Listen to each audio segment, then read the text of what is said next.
மக்களே, எல்லாரும் எப்படி இருக்கீங்க? இன்றைக்கி ஈஸியாக டேஸ்டியாக ஒரு ப்ரான் தொக்கு ரெசிபி எப்படின்னு பார்க்கலாமா? அதுக்கு பெரிய வெங்காயம் 2 எடுத்திருக்கேன், தக்காளி 1 எடுத்திருக்கேன், கருவேப்பிலை ஒரு இனுக்கு எடுத்திருக்கேன். இது 250 கிராம்ஸ் ப்ரானுக்குள்ள அளவு.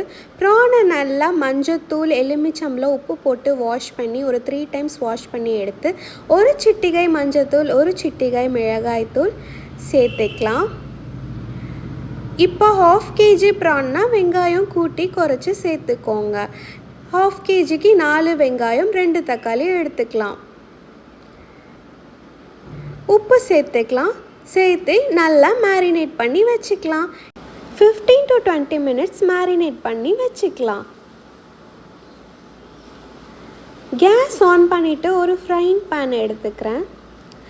அதில் 1 teaspoon to 2 teaspoon refined oil சேர்த்துக்கலாம்.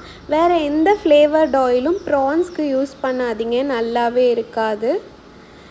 ஸோ தட் நான் ரீஃபைண்ட் ஆயில் இன்றைக்கி யூஸ் பண்ணிக்கிறேன். ப்ரானை இதில் போட்டு நல்லா ஃப்ரை பண்ணி எடுத்துக்கலாம்.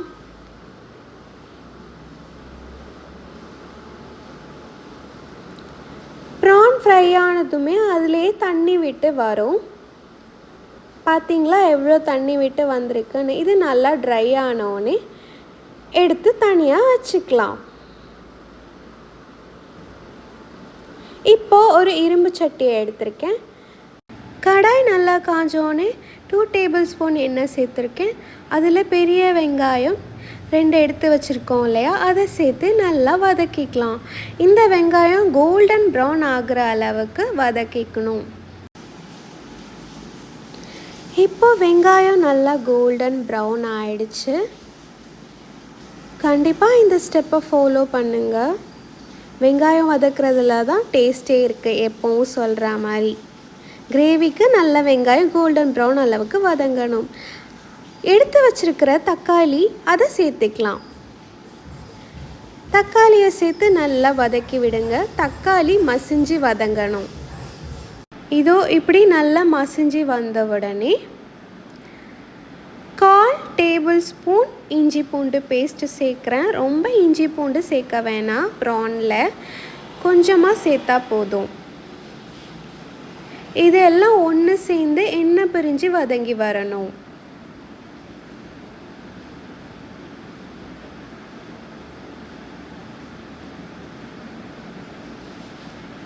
அடுத்தது மசாலா வகைகள் சேர்த்துக்கலாம். 1 ஸ்பூன் மிளகாய்த்தூள் சேர்த்துக்கலாம். உங்கள் வீட்டில் காரம் எப்படி சாப்பிடுவாங்களோ அதுக்கு தகுந்த மாதிரி நீங்கள் சேர்த்துக்கோங்க. 1/2 ஸ்பூன் தனியாத்தூள் சேர்த்துக்கலாம். தனியாத்தூள் இங்கே நான் கம்மியாக தான் சேர்த்துக்கிறேன்.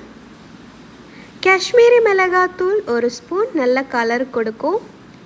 மிளகாத்தூள் 1/2 ஸ்பூன். ஜீரகத்தூள் 1/4 ஸ்பூன். இதெல்லாம் நல்லா சேர்த்து வதங்கினோடனே நான் கொஞ்சம் தண்ணி ஊற்றிக்கிறேன், அடி பிடிக்காமல் இருக்க. எல்லாம் சேர்ந்து நல்லா மிக்ஸ் பண்ணி வதக்கி விடுங்க, எண்ணெய் பிரிஞ்சு வர அளவுக்கு. பார்த்திங்களா இப்படி எண்ணெய் பிரிஞ்சு வரணும். இப்போ நம்ம ஃப்ரை பண்ணி வச்சுருக்கிற ப்ரான்ஸை இது கூட சேர்த்துக்கலாம். இதை ஒரு குட் மிக்ஸ் கொடுத்துக்கோங்க. ப்ரானில் ஆல்ரெடி மேரினேட் பண்ணுறப்போ உப்பு சேர்த்துருக்கேன். அப்புறம் நான் வெங்காயம் தக்காளி வதக்கிறப்போ உப்பு சேர்த்துட்டேன். அந்த கிளிப் மிஸ் ஆகிடுச்சு. So please ignore. ஃப்ரை பண்ண ப்ரான்ஸை இந்த கிரேவியோடு சேர்த்து ஒரு 5 மினிட்ஸ் நல்லா வதங்க விடுங்க. அப்போ தான் மசாலாலாம் பிடிச்சி ப்ரான்ஸ் நல்லா இருக்கும். ஒரு சின்ன டிப் ஃபாலோ பண்ணுங்கள்.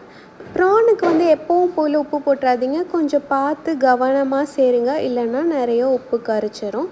இப்போது நம்ம ப்ரான்ஸை சர்வ் பண்ணிடலாம். லாஸ்ட்டாக கருவேப்பிலை சேர்த்துருந்தேன், அந்த கிளிப்பும் மிஸ்ஸிங். பச்சை கருவேப்பிலை சேர்த்துக்கோங்க. ஒயிட் ரைஸில் இந்த தொக்கை போட்டு பிசைஞ்சு சாப்பிட்டாலே அவ்வளோ சூப்பராக இருக்கும். ப்ரான்ஸ் வீக்லி ஒன்ஸ் சேர்த்துக்க பாருங்கள். ஹேர் க்ரோத்துக்கும் மசில் ஸ்ட்ரென்த்துக்கும் இம்யூனிட்டி பூஸ்டராகவும் இது இருக்கும். கண்டிப்பாக இந்த ரெசிபியை ட்ரை பண்ணி பாருங்கள். ட்ரை பண்ணி பார்த்துட்டு கமெண்ட் செக்ஷனில் சொல்லுங்கள். ஸோ என்னோடய வீடியோ பிடிச்சிருந்தா லைக், ஷேர் அண்ட் சப்ஸ்கிரைப் பண்ணுங்கள். Bye friends.